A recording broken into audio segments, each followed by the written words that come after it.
Meus amores, Mica me mandou uma mensagem dizendo: o tema do evento é 1%. Pensa aí.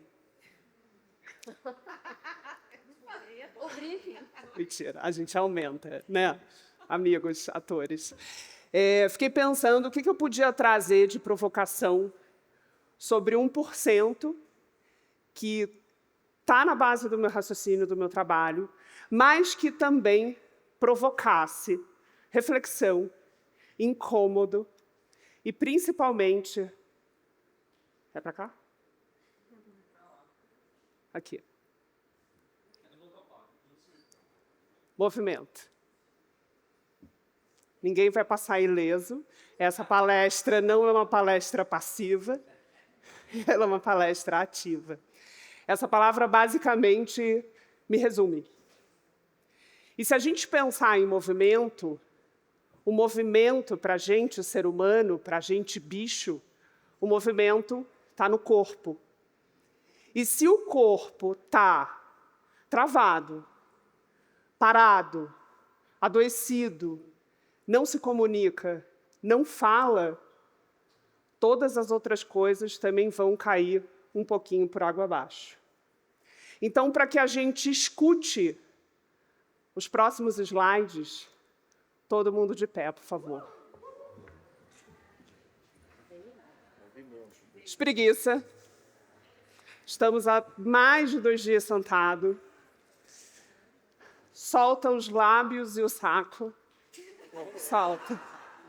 Solta, dá uma soltada, dá um reboleixo assim, ó. Cara, a bunda está muito quadrada já, porque a bunda já testou um lado, um outro, à frente, atrás. Dá uma giradinha aqui. Ó, solta o ombro e respira. Agora, dá uma giradinha na língua dentro da boca, ó. Limpa o bolinho e o café. Do outro lado. Parou em cima das 2 pernas. E agora vai sentar pensando como vai sentar. Senta. Organiza o seu corpo na cadeira. Organiza esse corpo com presença, não só como uma escuta passiva. Porque se há movimento, há corpo. E tem uma coisa que me intriga. Lá no jardim, a gente é convidado a ficar muito no pátio. Muito pátio. Quando a gente começa a ir lá para a primeira série, aqui os meus professores de plantão, a gente é convidado a cada vez mais ficar sentado e convidado a desenvolver a cognição a partir do cabeção. Então, se fizessem um raio-x da gente, a gente ficaria com um cabeção e um corpinho. Como era, Amanda, o moleque bom de bola? Né? Faz um cabeção, isso, o craque bom de bola, o cabeção e um corpinho. E a gente, durante a jornada na escola, a gente fica muito mais sentado do que colocando o corpo em movimento e aprendendo com o corpo. Ou seja, a gente vai deixando de aprender a pensar com o corpo e a gente começa a virar cabeção. E esse corpo que tem memória, sabe, já foi em alguns lugares, tem prática física, ele começa a ser anulado do jogo. Faz sentido? E aí, meus amores, o corpo tem uma coisa muito legal que se chama dramaturgia corporal. O seu corpo conta história. De onde você nasceu, a sua ancestralidade, tamanho, cor de pele, volumes, memória, cicatrizes, cesáreas, a cicatriz de quando a gente caiu de bicicleta na infância. Toda essa história está aqui. E por que você não está contando ela de uma forma estratégica e se apropriando do seu corpo com intenção para colocar essa jornada e essa história? Dramaturgia corporal é uma pesquisa minha desde lá da faculdade, que eu levei da faculdade de dança para a faculdade de teatro e continuei essa pesquisa dentro da direção de movimento nos espetáculos de teatro e também dentro do audiovisual. E é essa dramaturgia corporal que faz surgir uma comunicação estratégica. Não é estratégia de comunicação. O meu mercado vende oratória. Eu vendo comunicação estratégica, que é fazer você se apropriar do seu corpo da forma com que você se comunica, porque traz autenticidade e traz a sua autoralidade. Então, não existe a forma certa de se comunicar. Existe a sua forma de se comunicar, mas só que ela está pensada e organizada para isso. E aí, para ficar um pouco mais palpável o que eu estou falando, eu vou puxar a brasa para a minha sardinha.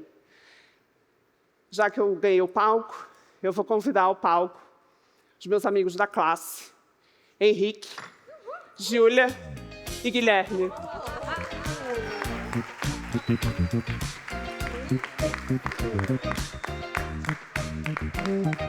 Tem um diretor de teatro que eu trabalhei, que eu amo de paixão, Amir Haddad, que fala que uma vez ator, sempre ator. Ainda bem que a gente achou outro caminhozinho para ganhar dinheiro, né, amigos?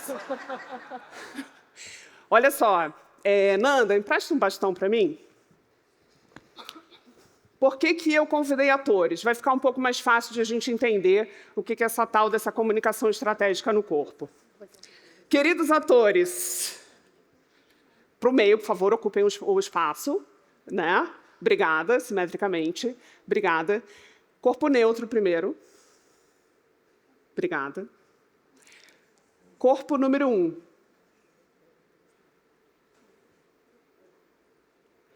Procura um corpo que você quer manifestar. Professor cansado, vamos. O do Henrique eu acabei de falar. Agora eu quero perguntar para a minha audiência. Quem levanta a mão para dizer qual é a manifestação emocional do Gui, da Júlia e do Henrique? O que está passando? Vai, fala para mim. Qual é a emoção do Henrique? Arrasado. Arrasado. A Júlia? Compenetrada. O Guilherme? Eu não estou nem vendo o Guilherme. Peraí, tem mais alguém aqui? Hã? Preguiça. Guilherme Prostrado. O Guilherme está prostrado? Prostrado. Atores, corpo 2, por favor.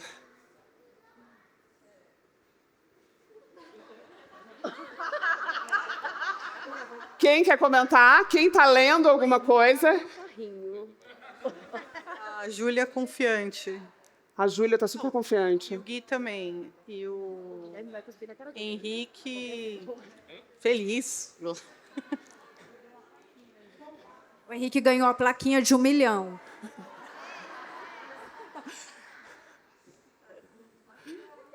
A Júlia está arrogante. E o Henrique fez uma grande descoberta. Muito bom. Atores, corpo 3.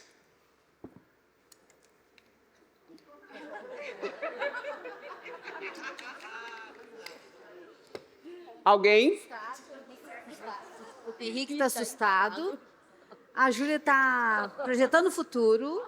E o Henrique... Oh, não, o Gui está acuado. Acuado. Corpo neutro. Agora, olha só. Você é o lead que vai passar um Pix. Como é que está esse lead super disposto a passar o Pix na tela?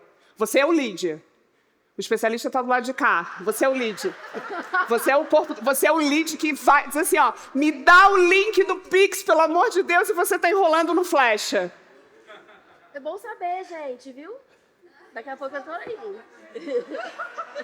Agora, o lead vai te criar um problemão. Esse flash de 30 minutos vai virar 45. Você vai ter que, cara, dar uma volta. Eu fiquei com um pouco de raiva, um pouquinho. quando a gente traz a comunicação estratégica, a gente não traz ela só para o nosso corpo, a gente começa também a desenvolver um olhar de leitura do corpo do outro.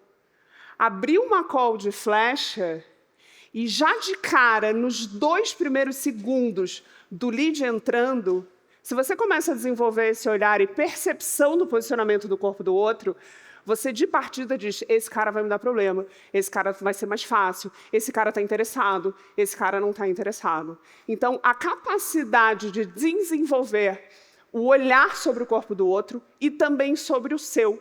E aí eu começo a entender que a comunicação não verbal está sempre antes da verbal. Atores, muito obrigada. Palmas.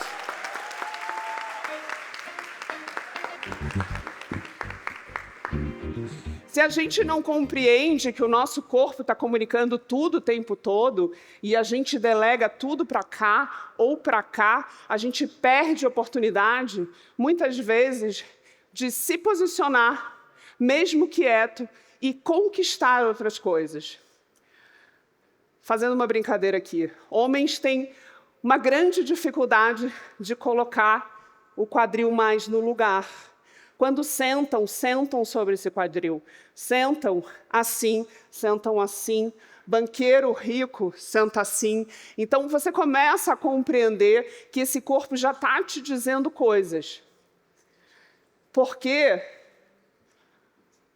o corpo fala. O corpo pensa. Está tudo aqui. Não está aqui. E aí, eu quero fazer uma pergunta para vocês. Que corpo é esse no vídeo?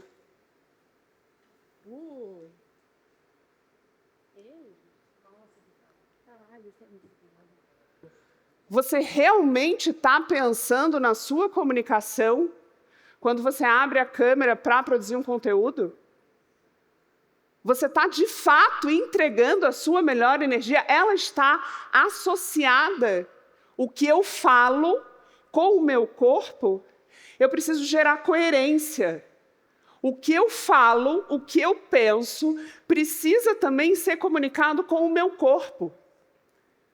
Não adianta eu escrever um puta de um roteiro intencional, cheio de energia, e eu estou lá, gravando um vídeo, super pacato, sentado no sofá.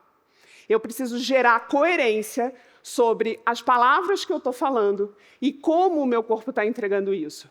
Pensar no seu corpo é o primeiro ponto de conexão com o vídeo. Eu brinquei com o Cadu ali quando ele terminou a palestra. Eu disse, eu vou dar a mesma palestra, mas só que de outro viés. De uma estratégia, mas por outro ponto de vista. Porque existe o antes do hook, que é como eu vou construir essa imagem do vídeo. E aí tem um ponto que o marketing não conta.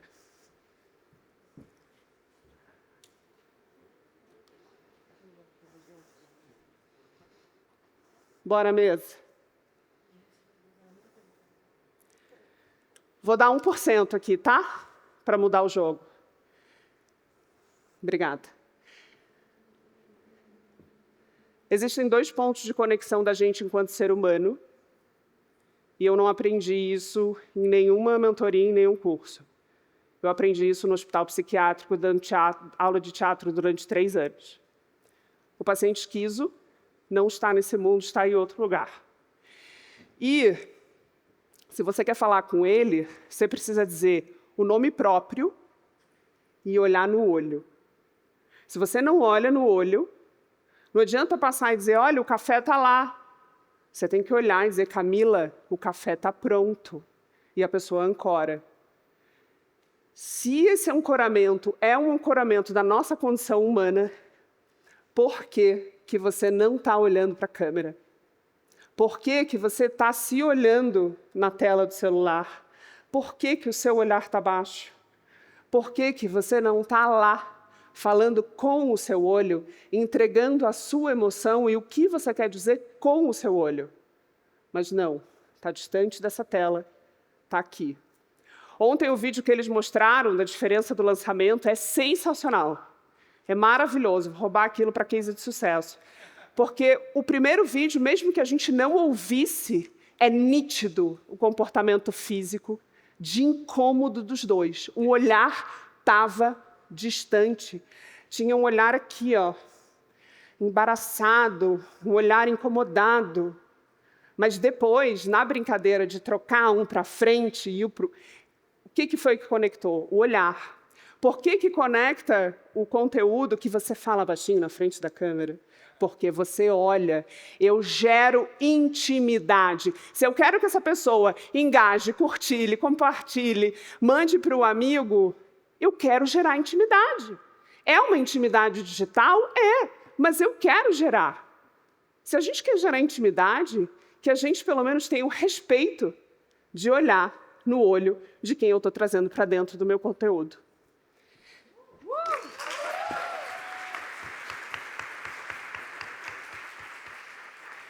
E é esse olhar que o marketing não conta. Conta um monte de coisa, mas aí esquece de te dizer 1% que está faltando de você fazer no seu vídeo, que é olhar para a jossa da câmera. Não olha para você, o seu conteúdo não é para você, não é para te convencer. É para convencer a sua audiência. E aqui entra o método Core. Por que Core? Porque a sua comunicação não sai daqui. A sua comunicação sai daqui. Chakra básico. Energia vital. Sai daqui, sai da força, sai do tesão de fazer. Estou sem tesão de fazer, estou com tesão de fazer. Quando sai daqui, sobe. E aí vem para cá. Isso daqui é ferramenta. É só ferramenta. O C é de coração. E esse não é o alfabeto da Xuxa. O C é de coração porque vem da palavra decore. Decorar. Para que eu decore algo, e em produção de conteúdo, pelo menos com os meus clientes, eu não gosto que ninguém decore nada, para decorar eu preciso que passe pelo coração. Se passa pelo meu coração, é circuito dos afetos. Se é circuito dos afetos, para construir uma narrativa, eu construo o coração da narrativa. Porque o coração da narrativa tem emoção. O coração da narrativa bate nessa emoção. Bate na minha e bate nessa. E aí começa a fazer sentido. Então, eu construo o roteiro, inicialmente, pelo coração. Mas a gente precisa, depois de botar esse coração na mesa, organizar. Todos os meus produtos começam com um diagnóstico criativo, que é perguntas disparadoras para criar caos. Levantar o que está faltando, levantar o que está incomodando, levantar o que você nunca falou. E aí, normalmente, é, meu Deus, Gabi, para onde eu vou? Eu digo, calma, vai ter organização. Um método criado por uma bailarina e uma atriz não tinha como não ter repetição. Repete, repete, repete, até ficar diferente. E estratégia. Eu preciso pensar que corpo é esse. Lembra quando o Cadu falou mais cedo? Qual é o conteúdo para o TikTok? Qual é o conteúdo para o YouTube? O corpo para o vídeo na vertical é um. O corpo para o vídeo numa aula de YouTube horizontal é outro. O corpo para um palco para 200 pessoas é outro. O corpo para o Maracanã é outro. Não dá para ocupar os mesmos espaços de comunicação com o mesmo corpo. Isso é estratégia. Isso é pensar o corpo de forma inteligente e colocar o seu corpo à disposição da sua comunicação.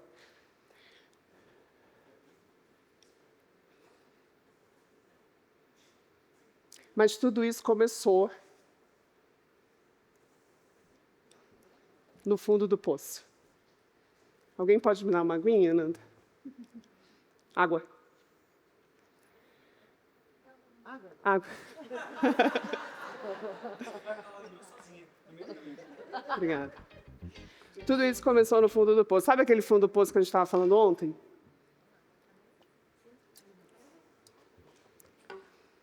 O meu tinha nome.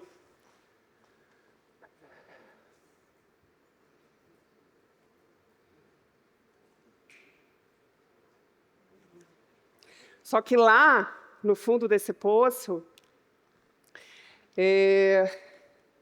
depois de muito tempo, eu achei um post-it. Para que serve um artista? A gente pode sair daqui, botar uma garrafa de uísque na mesa e devagar. Tem muitos artistas aqui. E eu fiquei lá, dizendo, para que eu sirvo? O meu currículo não serve para o corporativo. Eu tenho 33 anos de profissão. Mas eu não tenho as software skills. Eu não fui diretora, eu não fui gestora, eu não fui coordenadora. E eu disse, no meio dessa loucura toda, na 5ª cidade, começando tudo de novo, com um filho no colo, aos 42 anos, sem dinheiro, eu fiquei pensando o que eu tinha feito da minha vida nesse tempo todo. E aí, eu coloquei todas elas em xeque. Todas. E eu fui catando 1% de cada uma, para tentar entender se eu conseguia me integrar, para tentar entender se eu conseguia servir para alguma coisa. Se o que eu tinha feito durante esses 33 anos não era só egóico.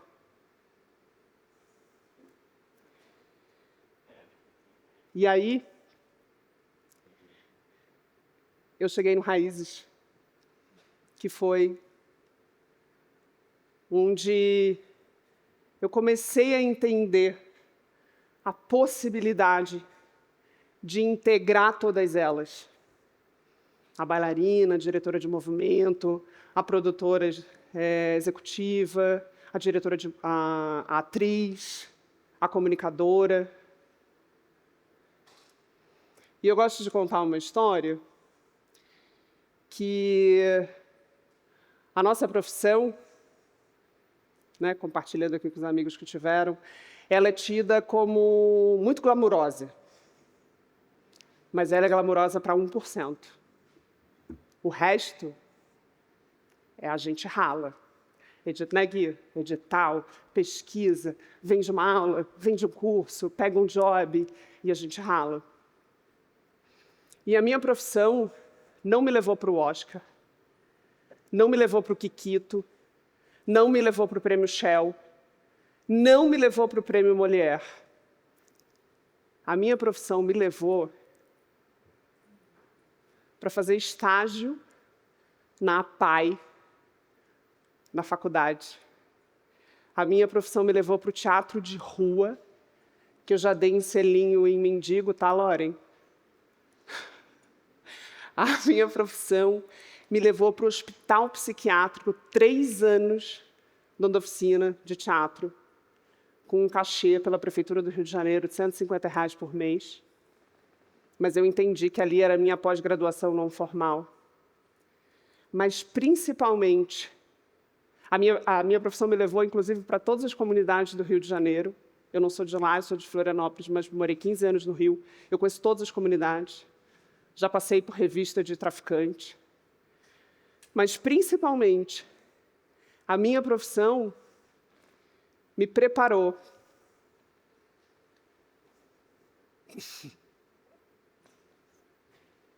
para ser mãe do Jorge. Uma criança com T21. E essa é a foto que vem na minha cabeça toda vez que eu subo para pegar uma plaquinha. Nunca é o print da página da Hotmart. Nunca é. O dia que vocês encontrarem ele,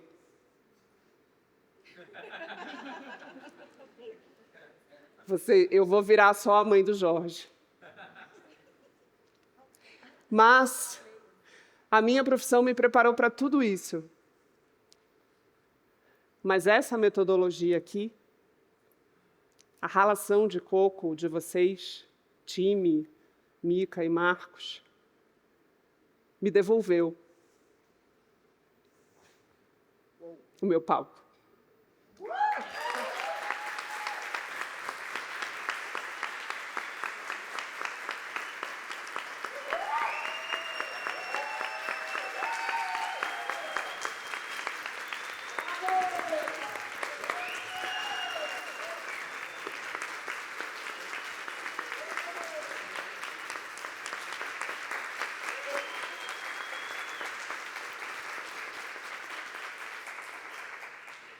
E aqui nasceu a comunicação do saber, batizado pela Maisa, numa primeira reunião individual no Raízes, que inclusive falei no depoimento ontem, essa reunião individual no Raízes gera desejo para a trilha, porque você entende a proximidade faz diferença. E a Maisa, ouvindo sobre o meu negócio, disse, cara, você faz uma coisa que tem um valor muito incrível. Você ajuda as pessoas a comunicarem os saberes delas. É o seu saber, é a sua jornada. Esse negócio de transição de carreira, que eu não uso a palavra transição, eu uso intersecção. A transição dá uma sensação de que a gente tira tudo, dá tchau para todo o joelho que a gente ralou e dá um passo para ir para uma outra coisa. Não, é uma intersecção. A gente não deixa aquele conhecimento para trás. E esse conhecimento é que molda o seu diferencial hoje. Então, o seu diferencial hoje é tudo o que você sabe. Esse trabalho aqui existe porque eles tiveram histórias de outros lugares, diferente de outros mentores. Então, diferencial é a sua história. É de onde você veio, onde você nasceu, como você foi criado, os seus traumas. Se eu entendo que o que vai para o meu trabalho é a minha jornada, é o meu diferencial, aqui eu já derrubo competição e comparação. É único, é meu. Só eu penso assim, só eu falo assim, só eu ajo desse jeito. Você pode concordar ou não, fazer sentido para você ou não, mas não tem competição, não tem concorrência. E esse trabalho impactou, em 1 ano e 10 meses, 170 alunos na mentoria individual.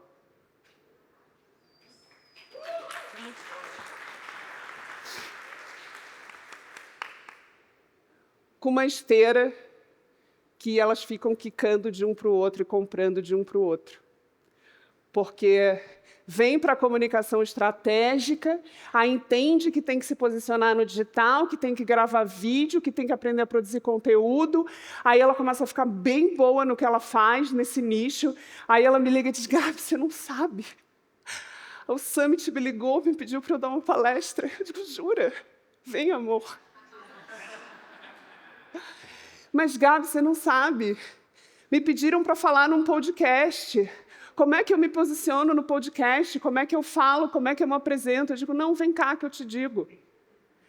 Então, nesse tempo, graças à ajuda da minha maravilhosa baiana, que eu não vou ficar sem um axé no trabalho, essa esteira tem se provado uma continuidade. E aqui fica o meu maior convite para você. Leva o seu corpo quando sair daqui hoje. Leva ele para passear. Leva ele para transar. Leva o seu corpo para gravar. Não deixa o seu corpo em casa para gravar. Não deixa ele sentado no sofá para gravar. Leva ele para dar aula. Libera sua mão. Ai, pelo amor de Deus, Gabi, disseram que tem que segurar a mão. Jura? A única pessoa que estava com a mão presa, gente, é a moça do tempo. É a única que está com a mão presa. Para de gravar assim. Você não é jornalista, você não tem a obrigação de apresentar um jornal de bancada com uma comunicação neutra. Para de falar assim. Os homens param de ser o super-herói da justiça gravando vídeo. Puta merda. Cara, qual é o seu braço? Deixa o seu braço. Ah, eu sou descendente de italiano. Ótimo, fala com o seu braço. Ah, eu sou mais tímida. Tá tudo certo. É a sua comunicação. Não tenta performar a comunicação do outro. pessoal da área da saúde diz, nossa, a minha amiga dermato contratou uma equipe dessa maravilhosa de vídeo e ela está super aqui, ó, linda. Eu disse, péssimo, não conectou. Né? Porque o que a dermato faz? Fala de rosto, ela precisa estar presente. E esse é o meu convite para vocês. Se aproprie da sua comunicação, se aproprie do seu corpo, continue escrevendo essa ata da sua vida com constância e estratégia. Muito obrigada.